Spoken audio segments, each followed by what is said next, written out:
우리들이 하루 뉴스에 막 흔들흔들해요. 하루 뉴스에 흔들거리고 그러는데 지금 세계가 진행하는 방향, 이거는 그 옳은 방향으로 궁극적으로 갑니다. 그래서 이제 너무 이렇게 우리가 마음에 들지 않는다고 좌절할 필요도 없고 또 조금 좋아졌다고 흥분할 필요도 사실은 없습니다. 오늘 저는 뭐 이쪽 편 저쪽 편이 아니라 진리, 어떤 것이 제일 현상을 정확히 설명하느냐, 그 학자라는 것은 현상을 정확히 설명하는 그것이 자기의 학문의 목표입니다. 거기에서 말씀을 드리도록 할게요. 제가 이제 교회에서 강의를 요새 최근에 좀 많아졌는데, 교회 강의할 때마다 제가 국제정치학자인데 국제정치학하고 이 기독교하고 이렇게 연결되는 일화들 이런 것 즉 하나씩 소개하고 그러는데 오늘도 하나 소개하고 가겠습니다. 여러분, 그 미국이라는 나라가 세계에서 제일 기독교적인 나라인데 우리나라도 기독교 신자가 5천만 중에서 1200만이라고 하니까 대단한 나라입니다. 그런데 미국은 3억 2천만 중에 교회 다니십니까? 그러면은 물론 1년에 교회 한 번 가는 사람도 있는데 2억 6천만이 다닌다고 얘기합니다. 그러니까 3억 2천분의 2억 6천만이면 대단한 나라죠. 그리고 그 중에서 그 에반젤리칼이라고 이제 미국 사람들은 쓰는데 복음주의자라고 얘기하죠. 그런 사람들은 한 1억 정도로 칩니다. 1억 정도. 그런 사람들은 성경에 있는 말은 점 하나도 틀리는 것이 없다라고 믿는 사람들입니다.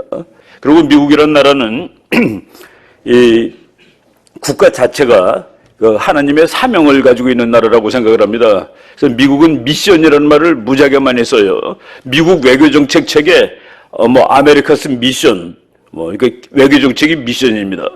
그러니까 미국 사람들은 하나님을 열렬히 믿는 사람들이 모여서 만든 나라고, 그리고 세계를 그 하나님이 보기에 좋아하는 나라로 만들어야 될 책임이 있다고 자기네들이 스스로 느끼고, 그래서 그 미국 외교정책을 공부할 때 바로 그 신의 소명, 이런 개념을 이제 잘 모르면은 분석이 안 되죠.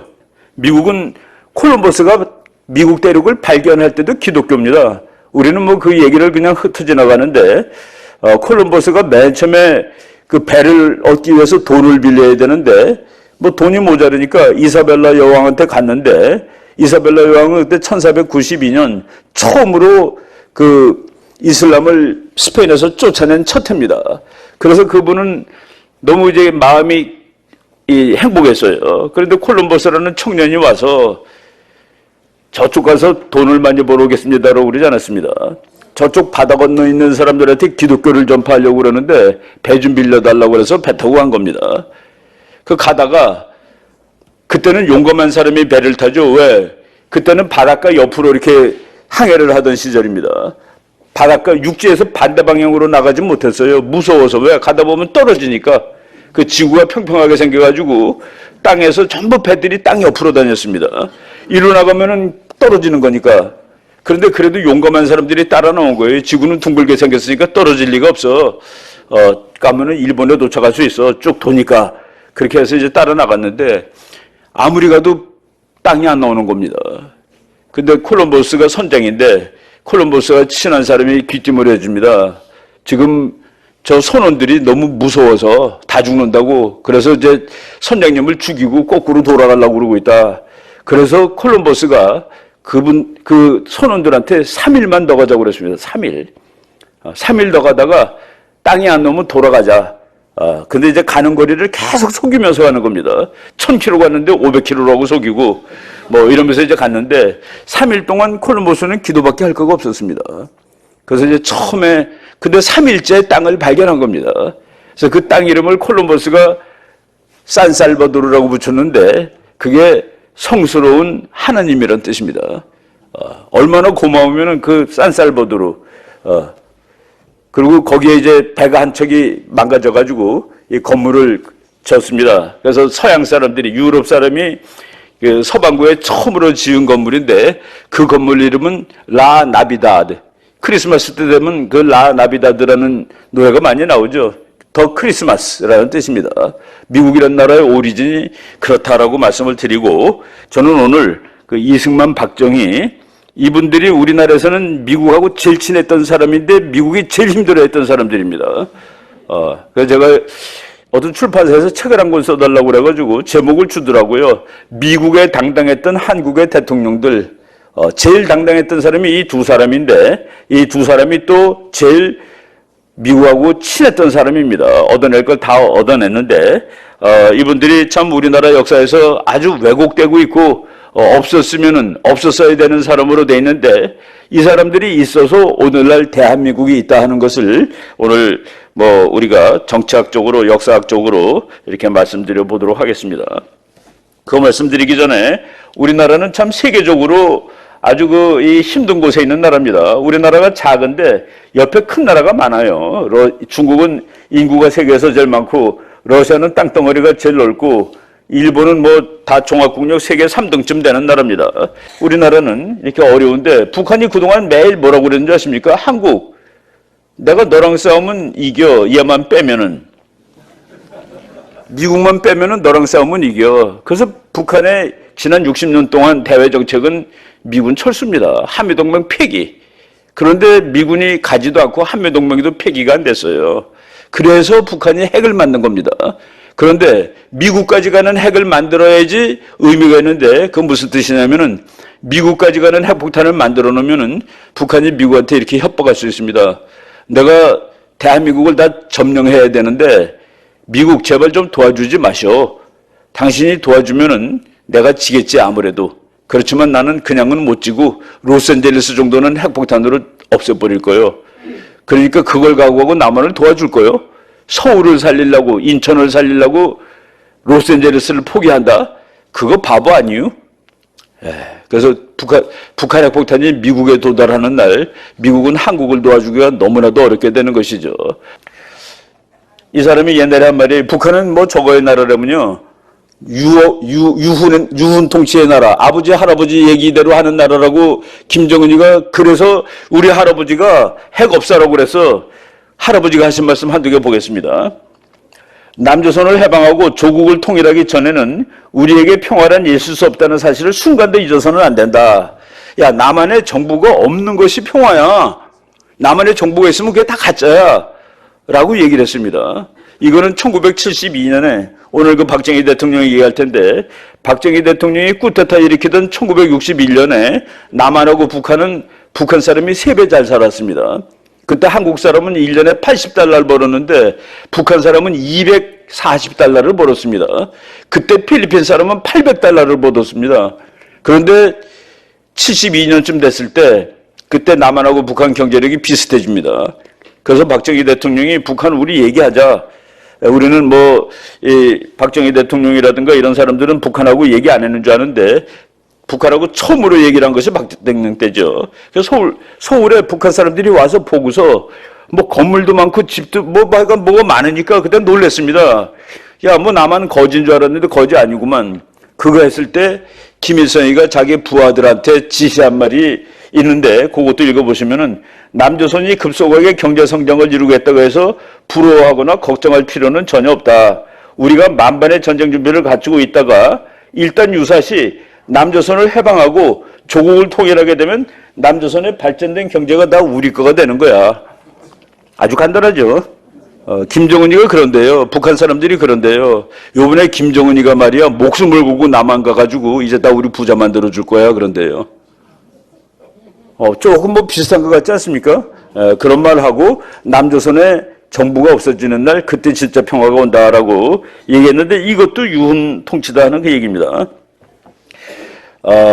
김일성이 옛날에 했던 말, 우리도 원자탄을 생산하게 되었다. 미국이 원자탄을 사용하면 우리도 사용할 수 있다. 그때는 핵폭탄이 아니라 원자탄이었습니다. 핵폭탄 갖는 것이 꿈이죠. 폐기하는 게 꿈이 아닙니다.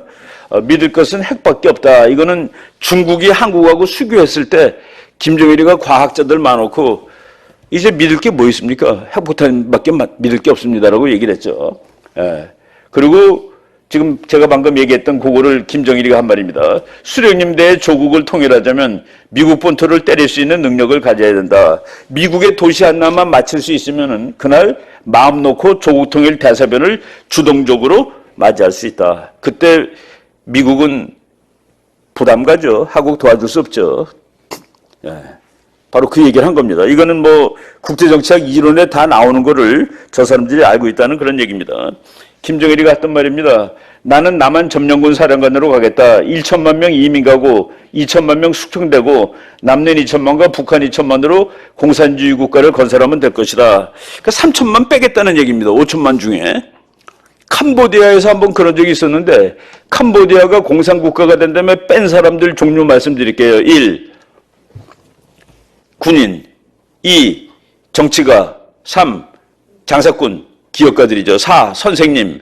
5. 지식인. 근데 지식인은 어떻게 정의를 내렸냐면은 대학교 문턱에 갔던 모든 사람들, 안경 낀 모든 사람들, 손 하얀 모든 사람들, 그리고 예술가. 그 캄보디아 댄스 추는 사람도 90%가 죽었습니다. 10%는 어떻게 살았냐? 다른 나라로 도망가서 살았습니다. 그래서 그 850만 중에 250만을 죽였는데 김정은이는 3천만 빼겠다고 얘기를 하고 있는 것이죠. 근데 저 사람이 이렇게 얘기를 했죠. 남조선 인민들은 전쟁을 두려워하기 때문에 총 몇 방 쏘면 다 도망간다. 식량과 기름이 부족하지만 휴전선만 넘으면 남조선에 식량과 기름이 많이 있다. 이것을 사용하면 쉽게 남조선 먹을 수 있다. 참 그래서 정신교육하는 겁니다. 김정은 보고 자기 고모부를 비행기 쏘는 포로 쏴 죽인 사람을 보고 귀엽다고 그래요. 요새 한국 사람들이. 여자들이. 김정은 귀엽대요. 자기 형 죽이라고 독가스 얼굴에 뿌리라고 오도했는데 그런 게 하루아침에 까먹어지면 안 되는 것이죠. 바로 이런 것들 우리가 잘 염두에 둬야 됩니다. 이거 다 미국 교수들이 한 말이라고 제가 말씀 이미 드렸습니다. 어느 나라가 핵무장을 하는 경우 그 나라는 이웃 나라들과 무언의 불가침적을 체결하는 효과를 얻을 수 있다. 북한이 미국까지 가는 핵폭탄을 만드는 날 미국하고 잠재적으로 불가침조약 맺은 겁니다. 근데 미국이 우리나라까지 오는 폭탄은 절대로 허락할 수 없어. 그 지금 하는 것이죠.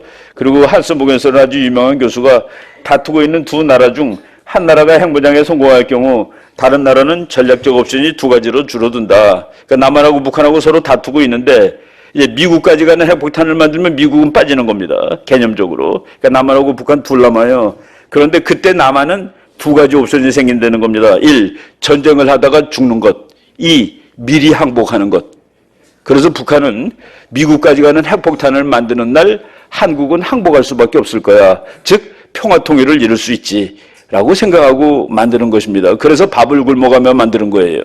저게 얼마나 이 이론에 맞고 그냥 그냥 아무 생각 없이 막 만드는 것이 아닙니다.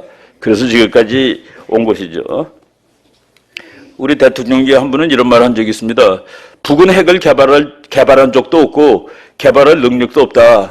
그래서 우리의 대북 지원금이 핵 개발로 악용된다는 얘기는 터무니없는 유언비어다. 북한이 핵을 개발했다거나 개발하고 있다는 거짓 유언비어를 퍼뜨리지 마라. 이거는 틀린 거로 밝혀졌죠. 북한은 핵을 만들고 있었고 우리가 보낸 돈 상당 부분이 어떤 사람은 그래요. 내가 너한테 책 사라고 돈 줬지 술 먹으라고 돈 줬냐? 부모님이 아이한테 술 먹으라고 돈 주지 않죠. 책 사라고 돈 주죠. 그거를 맥주 먹습니다. 책 안 사고. 저는 뭐 그런 것이 있지 않겠냐라고 보죠. 이 사람이 지금 미국 대통령 제일 옆에 앉아 있는 사람인데 중국이 북한의 정권 교체에 동의하도록 중국을 설득해서 북한을 무너뜨리고 한국이 통일하게 하라. 그런데 그게 여의치 못하면 폭격하는 법밖에 방법이 없다라고 얘기를 하고 있습니다. 이거 잘 보십시오. 아주 그 상황이 이런 상황으로 갑니다. 그리고 우리나라 사람들 요새 그래요. 북한하고 한국하고 다 할 수 있다. 다 못합니다. 솔직히 말해서. 왜 못하는 줄 아세요? 우리가 분단했습니까? 한반도? 우리가 분단했어요? 아니죠. 우리가 통일을 꿈꾸지 않아서 통일이 안 됩니까? 통일 아무리 꿈꿔도 안 됩니다. 국제 구조가 맞아떨어지지 않는 한 안 됩니다. 우리나라가 거의 통일한 적이 한 번 있었어요. 한국군 육사단이 압록강에 도달해가지고 수통으로 물을 퍼서 이제 곧 통일입니다 하고 이승만 대통령한테 그 물을 보냈습니다. 그때 모택동에는 잠도 안 자고 빙빙빙빙 돌다가 야 가자 하고서 130만을 한국에 보냅니다. 130만이 와가지고 중국 자료로 하면 19만이 죽었더라고요. 미국 자료로는 40만이 죽었습니다. 부상은 중국 자료로도 40만, 미국 자료로도 40만, 뭐 어쨌든 60만 명, 중국권에도 60만 명의 젊은이의 피로서 북한이 남한한테 흡수되는 것을 막았다는 그 얘기입니다. 왜? 내 입술이나 마찬가지야. 중국은 자기 입술이라고 그랬습니다. 그래서 가서 몇십만 죽은 것도 할 수 없어. 입술이 떨어지면 이가 싫어서 살 수 없게 돼. 우리나라 지금 사람들이 얘기하는데 지금 대한민국 그래도 괜찮은 나라예요. 이 통일이 참 죽어도 안 되는데 우리가 통일 염원이라고 그러면서 60년 동안 남북한이 통일하자고 전부 다 그 노래는 남한이나 북한이나 다 합니다.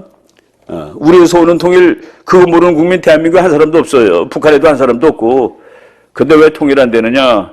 그런데 중국과 일본이 한반도 통일을 반대하는 것은 국제정치학적으로 정답입니다. 국제정치학 책에 보면은 이웃에 힘센 나라가 생기는 일은 막아야 한다고 되어 있습니다. 한반도 통일되면 이거 다이너마이트입니다, 거의. 그래서 통일을 막아야 돼요. 옆에 큰 나라 생기는 거 싫습니다. 두 번째는 지정학입니다. 지정학. 정치, 그 지정학이 어떤 데는 더 중요할 수도 있는데 중국 사람들은 통일된 한반도는 나의 뒤통수에 붙어있는 나라, 뒤통수에 붙어있는 망치처럼 생겼다. 여기 망치가 붙어있으면 어떻게 편하게 살 수 있습니까? 그런데 지금 분단된 상황이라는 건 망치하고 나무 자루가 떨어져 있는 상황이에요. 중국한테는 아주 딱 좋은 상황입니다. 없어지면 더 좋고,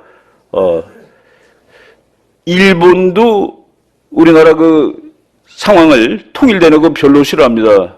지금 뭐 남한을 일본이 마음대로 못하죠. 솔직히 중국은 북한을 자기 마음대로 못합니다. 근데 얘가 통일하라고? 안 돼. 일본은 한국을 제대로 못하는데 얘가 통일하라고? 안 됩니다. 각각 지편이 통일하는 것도 다 반대예요. 반대편이 반대하는 거 물론 통일하는 거 물론 반대지만은 일본에는 아예 논문 제목이 한반도 흉기론이라는 논문이 있습니다. 저거 통일된 한반도는 일본의 심장을 겨누고 있는 단도와 같아. 그래서 이렇게 그 일본은 한반도 부러진 상황이 더 좋습니다. 단도가 부러진 상태가 더 좋다. 중국도 그래요. 그래서 우리가 세계 2등, 3등짜리 나라를 꺾고서 통일할 수 없습니다. 우리 힘으로. 근데 우리가 통일을 이야기하는 것은 미국이 저거 통일시키면은 나한테 좋을 것 같은데라고 생각한다는 그 얘기입니다. 미국은 천사라서 그렇게 생각하는 것은 아니에요. 지금 일본이 뭐라고 했습니까? 일본의 심장을 찌르는 칼이라고 그랬죠. 중국은 자기 뒤통수부터는 망치라고 그랬죠. 미국은 통일된 거를 자기가 들고 있겠다고 생각하는 겁니다. 중국이 까불면 뒤통수를 패면 되고 일본이 까불면 찌르면 되고 그러면 통일된 한반도는 어떻게 네 건데? 지정학. 적은 가까이, 친구는 멀리. 이거는 국제정치에 틀린 적이 없는 얘기입니다. 프랑스의 친구는 러시아입니다. 멀리 있어서. 독일이 아닙니다. 여러분 살인사건 나면 경찰이 누구부터 봅니까? 제일 가까이 있는 가족부터 찾습니다. 이게 누가 죽었나. 바로 국제정치도 그래요. 그래서 우리가 미국 하는 겁니다. 미국이 천사라서가 아니라 미국의 세계 전략에는 한반도가 통일되는 것이 좋다로 되어 있습니다. 우리 독일에 계시는 박성주 교수가 이렇게 얘기를 했죠. 누가 나에게 독일 통일을 이뤄낸 요인이 무엇이냐고 묻는다면 세 가지를 요약하겠다. 미국이 도와줘서, 소득이 돈이 많아서, 소득이 단결해서, 돈 많고 단결한 것은 그거는 저겁니다. 그거는 충분 조건이에요. 미국이 도와주는 건 필요 조건입니다. 돈 많고 힘세도 통일 안 되잖아요. 우리가 지금. 그때 독일 사람들은, 독일 수상들은 정말 자가용 비행기 타고 미국을 자기 집처럼 드나들었습니다. 제발 통일 좀 시켜주세요. 그때 영국의 대처 수상이 미국하고 그렇게 좋은 사람이 미국이 저 왜 저러지? 독일 통일시켜주면 저거 어떡하라고 설득했는데 미국이 통일을 시켜야 되겠다고 생각을 하고 있었습니다. 고바초프를 대처가 만나가지고 이거 군사력으로도 막아야 되는 거 아닙니까? 라고 얘기한 적까지 있습니다. 고바초프는 내가 지금 힘이 어디 있습니까? 하고 미국은 나중에 그들을 설득했죠. 내가 통일시키더라도 여러분 걱정하지 마시오. 내가 통일된 독일에 미군이 주둔하고 독일이 나쁘지 못하도록 위에서 내려 누를 거요. 그 셔파들을 미국이 목을 조르고 있겠어. 라고 얘기해가지고 프랑스라는 푸들을 떨지 않게 만들었다는 그 얘기입니다. 바로 이게 국제 문제예요. 독일도. 그래서 이 교수가 국제정치학이 뭐 이런 말을 하면 안 되는데 가장 중요한 것이 미국이다. 우리나라도 똑같다. 특히 미국의 도움 없으면 한반도 통일은 절대 불가능하다. 절대라고 말을 썼습니다. 저도 그렇게 생각합니다. 미국마저도 뭐 너네 통일되는 거 별로 신경 안 써. 그러면 안 된다고 봅니다. 우리가 뭐 중국하고 일본 힘을, 그 둘이 힘을 합쳐서 반대를 하는 건데, 견해가 갈리면 또 뭐 이렇게 뭐 남의 힘을 활용할 수도 있지만은 그것이 아닌 상황이다라고 말씀을 드립니다. 지금 미국이 중국을 둘러싸고 있죠. 미국의 대전령은 중국 둘러싸기입니다. 왜? 얘가 미워서가 아니에요. 제가 2등이라서 그러는 겁니다. 1등은 2등하고 싸우지 5등하고 싸우지 않습니다. 이 시대의 2등이 중국이 된 거예요. 옛날에 소련이 2등일 때 미국이 몇십 년 동안 소련만 못 살게 굴었죠. 일본이 2등 될 것 같다고 일본을 뭐 무참하게 뭐 일본 경제를 박살내놓은 것은 미국입니다. 유럽이 또 좋으니까 유럽도 망가뜨려 놓고, 왜? 1등이 너무 좋으니까. 어느 나라도 1등 되면 그 1등을 유지하는 겁니다. 근데 지금 중국이 2등이에요. 얘가 또 1등하고 싶어요. 이 세상에 어떤 2등이 1등하기 싫습니까? 그래서 1등하고 2등은 다투게 돼 있는 겁니다. 그래서 미국이 지금 더 세니까 이걸 다 둘러막고 있죠. 포란 게 다 미국 편인 나라들입니다. 뭐 탄자 들어가는 나라, 뭐 다 포란색 다 칠해놨습니다. 미국이 마지막으로 포란색 칠하고 싶은 나라가 어디겠습니까? 북한이죠. 요거마저 파란색 칠해놓으면 중국 포위 작전이 완료되는 겁니다. 남한도 파란색, 북한도 파란색이니까 구조적으로 통일이죠. 근데 북한은 그때 주인이 나야 라고 얘기하는 겁니다. 꼭 니라는 보장이 어디 있어? 둘 다 파란데 어차피. 나도 변하면 파래질 수 있어. 정말 노골적으로 말씀드리겠습니다. 우리나라는 남한이 통일할까 북한이 통일할까? 통일한 다음에 미국 편이 확실한 정권이 통일합니다. 북한은 그게 나야라고 미국한테 계속 얘기하고 있죠. 직접 가서 한 거, 책에 나온 거 하나만 예를 들겠습니다. 2007년에 북한의 외무부 차관격인 김경환이라는 사람이 미국 가서 우리가 중국을 견제하는 역할을 해줄 수 있다고 미국한테 얘기했습니다. 미국 다 알죠. 나도 다 알고 있어. 네가 원하는 거가 뭔지도 다 알고 있어. 북한에 호지명이 있다면 북한이 통일할 수도 있습니다. 베트남 보세요. 공산주의로 통일했죠. 근데 미국이 호지명이를 괜찮은 사람이라고 본 겁니다. 호지명의 꿈이 뭔지 아세요? 베트남을 미국 같은 나라로 만드는 것이었습니다. 그런데 프랑스가 가서 독립을 방해하니까 할 수 없이 중국, 소련 편은 힘을 빌린 거예요. 그러니까 미국은 저거 공산주의자 아니야 해가지고 막으러 갔던 겁니다. 한참 싸우다 보니까 저 사람이 공산주의자이기 이전에 민족주의자구만. 그리고 월남 사람이 이거 못 쓰겠어. 어느 날 다 관두고 나와서 줬더니만은 지편되잖아요. 지금 미국이 가장 좋아하는 준동맹국이 베트남이죠. 북한이 미국한테 그러겠죠. 베트남 보셔. 북베트남 공산주의자들이 통일했는데 통일하자마자 당신 내 편 되는 거 못 봤어? 여기는 왜 안 돼? 라고 얘기할 수 있습니다. 아무튼 통일이 될 텐데 대한민국이 통일하죠. 미국의 미래학을 아주 공부 많이 하시는 그 조지 프리드만 교수가 그랬습니다. 통일이 되면 한국은 강대국이 될 것이다. 제 계산으로는 통일되고 10년이면 세계 5등 정도 될 것 같습니다. 경제력, 군사력, 인구, 통일되자마자 인구는 독일 인구, 통일되자마자 군사력은 프랑스 군사력, 땅 넓이는 영국인데 경제력은 통일되는 날도 12등입니다. 북한 거 합쳐봤자 등수가 1등도 안 오더라고요. 그런데 북한은 맨 땅이기 때문에 경제 성장률이 무지하게 빠를 수 있습니다. 북한 때문에 우리도 덩달아 경제 성장을 빨리 할 수 있어요. 어떤 학자가 북한은 17, 한국은 10이라고 쓴 거가 있는데 그런데 그거 가지고 그냥 캘큘레이터로 계산해 봤습니다. 9년째 되는 때 영국 경제랑 같아집니다. 세계 5등. 그럼 경제력 5등, 군사력 프랑스, 인구 독일, 그리고 미국하고 동맹 그대로 유지될 거고. 왜? 중국이 있으니까 미국이 안 가겠죠. 그러면은 세계 5등이죠, 그게 바로. 중국하고 일본을 무서워하지 않아도 되는 그런 나라 옵니다. 그런데 이분은 그 통일이 되면 힘이 센 한국이 있을 텐데 자기가 제일 궁금한 거는 만주가 어떻게 될지래요, 만주. 아니, 한국이 통일되는데 만주가 왜 궁금해요? 그게 국제정치의 원칙입니다. 힘센 나라가 있으면 힘이 불어나는 거예요. 그럼 어디로 나갈까요? 만주로 나가죠. 그 만주로 나가면 중국하고 거기서 부딪히죠. 그래서 중국이 그걸 미리 다 연구해 놓은 것이죠. 야, 만주 건드리지 마. 그건 원래 우리 거야. 고구려 니네 나라 아니야. 원래 우리 거야. 그게 공부 다 완성해 놓은 거가 동북공정이죠. 윤동주 시인이 중국의 애국 시인으로 나오더라고요. 우리나라 한반도계는 만주를 아예 날려버린 겁니다. 예, 만주 날려버린 거예요. 한반도계는 만주가 없습니다. 나라 영토 국경 이거는 시장크 변하는 겁니다. 1815년부터 1965년까지 150년 안 되죠. 150년 동안 영토가 770회 변했습니다. 힘센 나라는 불어나는 거예요. 힘 약한 나라는 쪼그라드는 거고, 우리는 너무 국제정치에 대해서 국제정치의 ABC를 잘 모르고 지내고 있습니다. 국제법으로 다 되고 그러는 줄 알아요. 그거 되면 군대가 왜 필요하겠습니까? 법으로 다 되는데. 안 되니까 다 군대도 있고 그런 것이죠. 예, 통일의 방정식 되게 어렵습니다. 소독 더하기 동독은 통일 독일인데 그것은 소독입니다.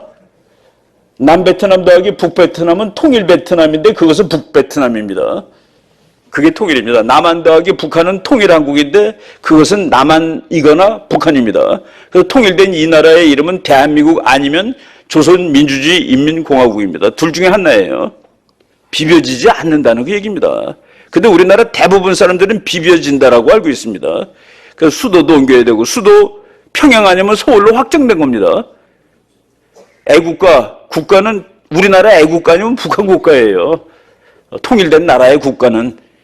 그거 뭐 별로 어렵지 않습니다.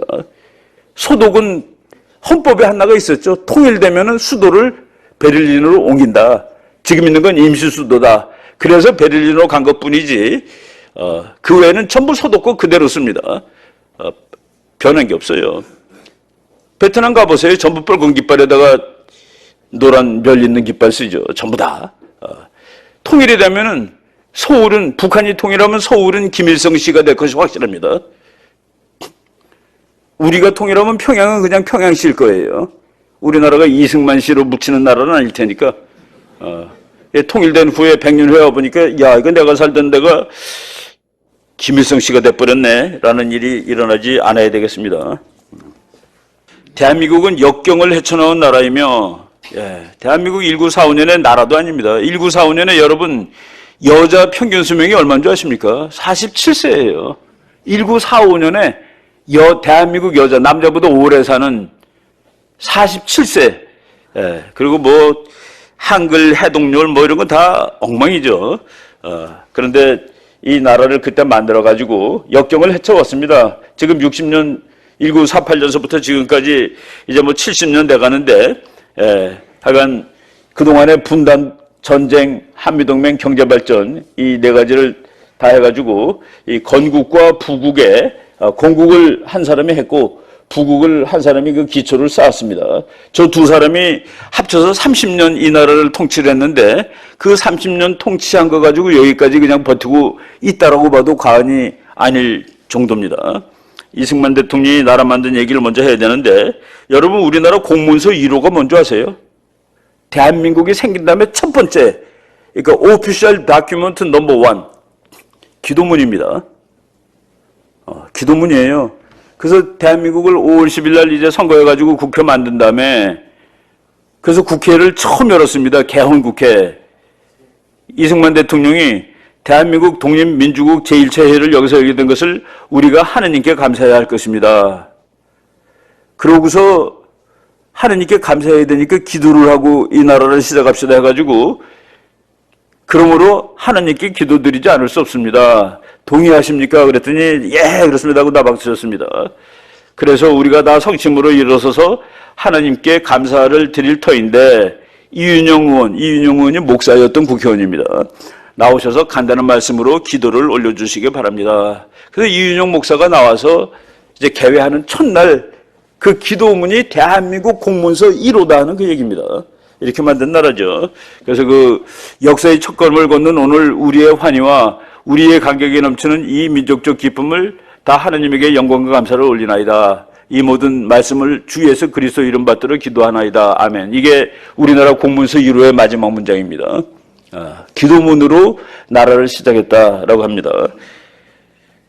이승만 대통령이 참 대단한 분인데, 얼마나 이승만 대통령을 미국이 참 피곤해했냐면은 그것을 제거하기 위해서 군사 작전을 한 적이 있습니다. 그 작전명이 에버레디예요. 에버레디. 에버레디 작전으로 이승만을 쫓아버려야 되겠다 했는데 그거를 개시하려고 그러다가 계획을 다 세웠다가 이 사람의 대안을 못 찾았습니다. 대안을 못 찾았어요. 그래서 제거를 못하고 그냥 끝까지 갔죠. 제가 이제 텍사스 대학에서 전쟁 가지고 정치학 박사를 받았습니다. 한국 와서 한 10년 좀 지난 다음에 공부를 조금 더 해보고 싶은 생각이 들어가지고 오하이오 대학의 역사학과로 박사과정을 다시 입학을 했습니다. 그래가지고 오하이오 대학 역사학과 가서 전쟁사를 전공하고 공부를 하는데 제가 그 박사 코스를 다 마쳤습니다. 2년 만에. 그러고서 이제 한국으로 올라오고 그러는데 우리 교수가 논문 제목을 딱 주더니 이거로 한국 가서 논문 하나 써서 보내라는 거예요. 그래서 내가 나는 박사 이미 정치학 박사 있는데 역사학 박사 또 받아도 되고 안 받아도 돼서 보니까 제목이 이승만과 미국군이에요, 제목이. 그래서 이거로 쓰라는 이유가 뭐냐 그랬더니 아니 그 세상에 조그만 나라의 늙은 대통령한테 미국 장군들이 갖다만 오면 전부 돌아가지고 온다는 거예요. 뺑 돌아가지고. 가서 미국의 의사를 관찰하는 사람이 아무도 없이 전부 이승만 박사한테 그냥 당하고 온다. 그게 참 궁금하다. 그래서 그 사람에 대해서 한번 연구해 주면은, 그러니까 이거는 연구 부탁을 하는 겁니다. 이거 한번 써줘 하고서. 이승만 대통령. 그래서 제가 그런 이유도 있고 그래가지고 그 자료를 이렇게 좀 수집하면서 읽어봤는데, 하여간 메가더 같은 사람은 이승만 대통령하고 붙으면 말을 못 합니다. 메가더 장군이 얼마나 달변가인데, 메가더 장군의 달변의 정도가 처칠을 능가합니다. 처칠은 노벨 문학상 받은 사람입니다. 2차 대전 전쟁사 책으로. 그런데 처칠이 메가더한테는 말하면은 오히려 밀려요. 말 잘하는 사람이 주도하죠. 이제 둘이 앉으면은. 한 사람은 듣고 한 사람은 말하는데 이승만 대통령하고 메가더 장군하고 만나면 메가더가 하는 대부분의 단어는 yes sir, yes sir, yes sir. 이승만이 그러던 사람입니다. 6.25가 딱 났어요. 그날 새벽에 6월 26일 날 새벽입니다. 6월 25일 날 전쟁 나고 이승만 대통령이 너무 화가 펄펄 났습니다. 야, 전화 걸어. 그래서 동경에다 전화 걸었습니다. 새벽 3시에. 메가더 장군 자고 있는 때죠. 거기 보좌관이 주무십니다. 야, 전화 바꿔. 야, 주무십니다. 전화 바꾸라니까 영어로 소리 질러가지고 메가더 장군 딱 받았습니다. 당신 내가 뭘 했어? 미군 철수하면 전쟁 난다고 그랬지? 어떡할 거야? 책임져.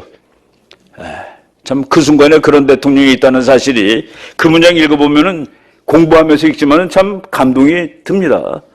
이 순간에 저런 사람이 있었구나 하는 그 요소에 참 유능한 사람이 있었던 것이죠. 한국 건국하기 전에 제가 강의할 때 저 건물을 대학생들한테 저게 뭐냐 그랬더니 다 알아요. 독립문이라고 다 압니다. 누구한테 독립하려고 만든 문이야 그러면 다 모릅니다. 놀랬어요. 다 아십니까? 어느 나라부터 독립하고 싶어서 저거 만들었습니까? 청나라입니다. 청나라. 일본이라고 대답하는 학생들이 제일 많고 미국이라고 대답하는 애들도 좀 있어요. 이화여대도 그런데 서울대학에서도 제가 놀랐습니다. 제가 북한 정치론이라는 과목을 가르칠 때 그냥 재미 삼아서 야, 이거 독립문인데 누구로부터 독립하려고 그랬죠? 그랬더니 한 여학생이 모기 같은 소리로 혹시 청나라 아니에요? 그러길래 무슨 과야? 그랬더니 역사학과더라고요. 참 이거 안 배웁니다. 저것도 안 배우고 또 우리나라 현대사도 지금 막 다 틀리고 그래서 지금 우리가 잘 모르는데 저기 그 독립문이라고 이렇게 현판 써 있는 거 이건 누가 썼는지 혹시 아시나요? 독립문이라고 누가 썼는지? 이완용이 썼습니다. 이완용이 썼대요. 이완용이가 우리나라 친일파의 왕초죠. 제가 이완용이를 열심히 공부하는 사람한테 책을 다 읽었어서 그냥 얘기를 듣는데 듣고 또 놀란 게 하나 있습니다. 이완용이 일본말을 전혀 못해가지고 이등방문하고 만나가지고 뭐로 대화하는 줄 아세요? 영어로. 영어를 그때 했단 말이야, 그 사람이. 예. 대한민국 최고의 지식인이었고 독립협회 회원이었습니다. 그런데 오늘 만약 대한민국이 멸망하면 누구 책임인가요? 한 사람 이름 들면은. 대통령 책임이죠? 근데 왜 우리나라는 일본한테 나라 뺏긴 거를 저 사람 책임이라고 하는지 너무나도 궁금해요. 왜 국무총리 책임입니까? 대통령 책임이 아니고. 국무총리가 대통령을 가로지르고 한 모양이죠? 전제군주 시대 때 어떻게 그렇게 할 수 있어요? 고종은 왜 책임에서 면해졌어요? 오히려 고종은 훌륭한 왕이라고 그런다면요, 요새. 그쪽 훌륭한 왕으로 만드는 연구가 진행된다면요. 나라를 잃은 사람인데. 예, 그래서 역사 공부 우리가 다시 정말 못난 것도 역사입니다. 못난 것도. 잘난 것도 물론 역사지만은 그런 거 다시 공부를 해야 된다는 그런 생각이 듭니다. 이승만이 분노가 이제 대한민국 건국의 기초가 됐습니다. 왕정, 그러니까 전제주의에 대한 분노, 일본에 대한 분노, 공산주의에 대한 분노, 놀랍게도 미국에 대한 분노도 있습니다. 이것들이 우리의 자기 이익만 찾는 녀석들이 하는 그런 분노가 있습니다. 그리고 가난에 대한 분노. 이것으로서 이제 이거 분노를 넘어서 이제 나라를 건설했는데 그 건설의 이념은 자유민주주의하고 기독교 정신이었다는 그 얘기입니다. 그래서 이 사람 그 건국이 기독교 입국론이라고 이렇게 나오죠. 그래서 우리가 이 국제정치학적으로 보면은 이승만 대통령이 나라 만들었을 때 세계지도는 이 모습입니다. 다 빨간 거고 요 남한만 파란 거예요. 이거는 물리학적으로 버틴다는 것이 거의 맞지 않는 얘기입니다. 저기도 빨간 거가 되는 게 맞는 거예요.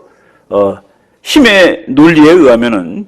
근데 저거를 지금 버텨냈고 그 사이에 러시아 망했고 중국도 변질되었고 뭐 월남도 변질되었고 전 세계가 푸르크름한 색으로 바뀌었다는 그 얘기입니다. 그래서 우리가 북한을 파란색으로 만들 확률이 압도적으로 높게 되었다 했는데 그래서 이제 이 사이의 역사를 뭐 그냥 보는 사람이 기적이다 이런 말 많이 쓰죠. 대한민국 건국 자체가 기적이다라고 쓰는데 우리나라 사람들 공부할 때 우리나라 젊은 사람들한테 물어보면은 정읍 발언에 대해서 아는 사람이 많습니다. 정읍 발언. 야, 너 그것도 다 아니? 예, 정읍 발언 저 이승만이가 말이죠. 나라를 분단시킨 발언 아니겠어요? 6.25가 언제 난지도 모르는 사람이 정읍 발언을 합니다. 그러니까 또 중요하고 그 순서가 있잖아요. 큰 거 작은 건데 큰 걸 먼저 하고 작은 거 나중에 알아야 되는데 정읍 발언이라는 조그만 걸 알아요. 큰 걸 모르는 사람들이. 왜? 그렇게 가리키거든. 이승만이가 정읍에서 말이야 1946년 6월 3일 날 남북한 전체가 아니라 남한이라도 정부를 만들어야 된대. 만들지 않으면 안 돼. 그래서 남한의 정부가 생기는 바람에 이 나라가 분단된 거야. 라고 배웠습니다, 학생들이. 그래서 정읍 발언을 알아요. 그런데 역사는 결국은 진실이 나오죠. 1993년에 그때 이제 소련이 망했습니다. 소련이 망하고서 소련이 망하니까 그 역사적인 비밀 자료들을 팔아먹습니다. 제가 그 세종연구소에 있을 때 소련 자료 돈 주고 많이 사왔습니다. 이 비밀 자료는 뭐 30년, 뭐 50년 있다가 푸는데 급하니까 막 파는 거예요. 근데 이정식 교수라는 미국 펜실베니아 대학 교수가 그 미국 가서 자료를 뒤지다 보니까 1945년 9월 20일 그러니까 북한이 소련이 점령하자마자 한 달밖에 안 됐을 때 스탈린이 북한에게 지령을 내려서 단독 정부를 수립하라라고 지령을 내렸습니다. 그래서 북한은 막 정부가 만들어지고 있었던 거죠. 그러니까 이승만 대통령이 정부를 만든 나라하고 없는 나라하고 어떻게 싸웁니까? 그러니까 우리도 빨리 만들어야 돼. 라고 얘기를 한 겁니다. 저건 어차피 지금 정부가 만들어주고 있으니까 통일은 거의 힘들어. 해가지고 이제 1946년 6월 3일 날 남한이라도 정부를 수립하자. 그리고 우리는 48년 8월 15일 날 정부 수립을 선언했는데 참 공산주의자들이 그거는 끝내줍니다. 조금 기다리고 있다가 9월 9일 날 자기네도 니네들이 했기 때문에 할 수 없이 우리도 한다라고. 예. 그래서 한국이 조금 먼저 정부를 수립했습니다. 북한은 9월 9일이에요. 여러분 공산주의자들의 협상전법에 아주 재밌는 거 하나 가르쳐 드릴게요. 2 더하기 2는 6이야 라고 먼저 주장합니다. 2 더하기 2가 6이라고? 그게 말이 되냐? 아니야, 6 맞아. 그래서 그냥 줄기차게 6이라고 그러다가 이제 이쪽이 지쳐서 막 땀나고 정신없습니다. 야, 그럼 5로 해, 5. 그럼 이쪽에서 그렇게 하자라고 한 적이 한두 번이 아닙니다. 그게 이제 역사에 나오는 얘기예요. 2 더하기 2는 미국의 그 북한하고 회담을 몇 년 동안 했던 그 미국의 해군 대장이 쓴 책입니다. 공산주의자들은 어떻게 협상하는가라는 책에 일단 2 더하기 2를 6이라고 주장하고 저쪽에 그냥 혼을 빼놓은 다음에 5로 타협을 본다. 바로 그건데 이것도 그래서 북한이 정부를 우리보다 훨씬 먼저 만들고 군사력은 우리가 훨씬 더 빨리 만들었죠. 2월 8일 날 아예 군사력을 건설했습니다. 48년. 군사력이 있으면 나라가 있는 것이죠. 기다리고 있다가 우리가 8월 15일 날 건국을 선언하니까 자기네는 9월 9일 날 선언한 것이죠. 38선 이거 누가 걷는지 아시죠? 미국 놈들이 잘랐어. 맞아요. 미국 대령 2명이 잘랐습니다. 미국 대령 2명이 본스틸 대령하고 이제 러스크 대령 두 사람 전부 아주 공부 잘하는 수재들이에요. 영국 가서 그 로드 스칼라 해서 옥스퍼드 대학 가서 석사 받은 사람들입니다. 그 로드 스칼라라는 사람은 아주 수재들만 보내는데 걔네들은 불문율이 있대요. 박사까지 안 하는 거. 지네는 박사가 필요 없다는 거예요. 천재니까. 애초에. 그 대령 둘이 1945년 8월 11일 밤입니다. 그때 미국이 일본하고 다 싸웠는데 소련 보고 너도 좀 와서 같이 싸워달라고 계속 졸랐습니다. 근데 소련은 야 우리는 지금 시체 묻기도 힘들어. 독일은 끝났지만은 우리는 지금 정리해야 돼. 그러고 안 오는데 미국이 8월 9일 날 핵폭탄을 한 방 떨겨뜨렸죠. 그러니까 소련은 미국, 중국, 일본이 멸망한다는 걸 알고 있었는데 8월 6일 날 한 방 떨겨뜨리고 8월 9일 날 두 발째 떨어지는 아침 9시에 떨어졌는데 새벽 0시에 소련이 선전포고를 합니다. 근데 미국은 만주에 있는 일본군이 대단한 줄 알고 이제 소련군들이 그걸 좀 맡아줬으면 해가지고 계속 소련 보고 싸움 좀 해달라고 그러는데 그냥 막 밀고 오는 거죠. 파죽지세. 그래갖고 8월 13일 날 소련군이 한반도에 들어옵니다. 여기 들어와요. 그러니까 8월 그 무렵에 미국이 야 이거 이러다가는 한반도 소련이 다 먹겠네. 갑자기 불안해지는 거예요. 그래서 그 머리 좋은 대령 2명한테 이거 어떻게 좀 니네가 알아서 뭐 좀 해봐 그랬더니 그 사람들이 백지도 보고서 한창 이거 어떡하냐 소련군들은 벌써 와 있고 우리는 제가 온 게 오키나와에 미군이 있는데 이거 그냥 있으면 소련군이 이거 다 먹을 텐데 그래서 38선을 큰 겁니다. 그 38선이라는 선 발견하고 대령들이 이렇게 했어요.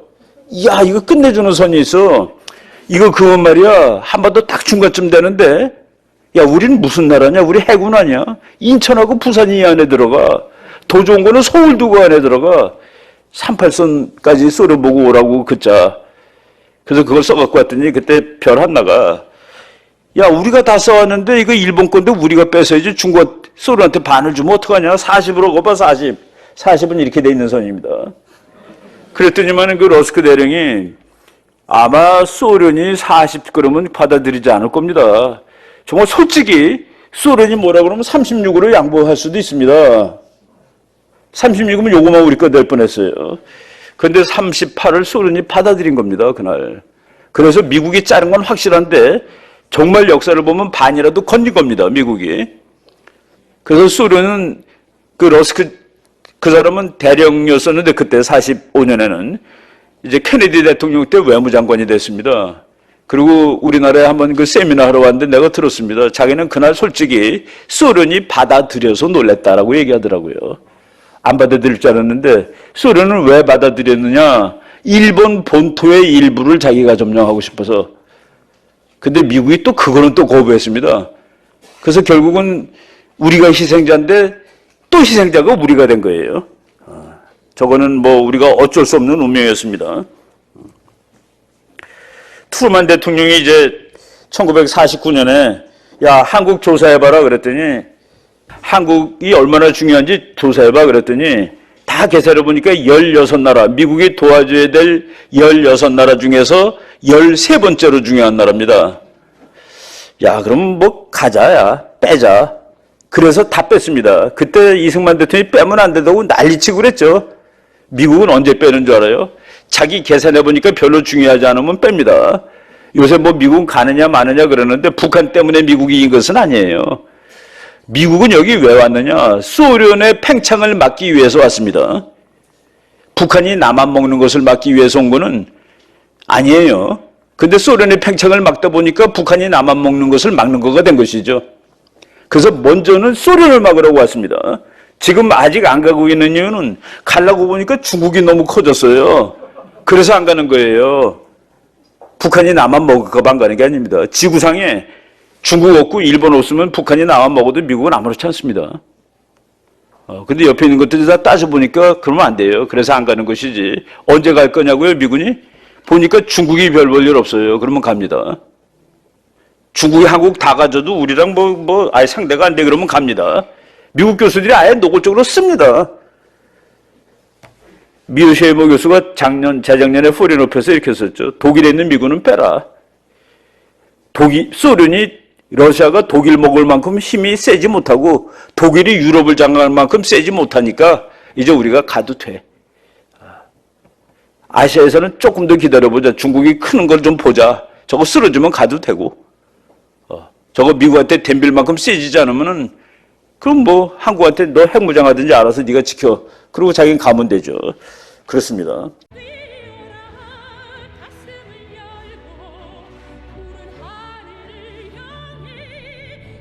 챔피언 승리를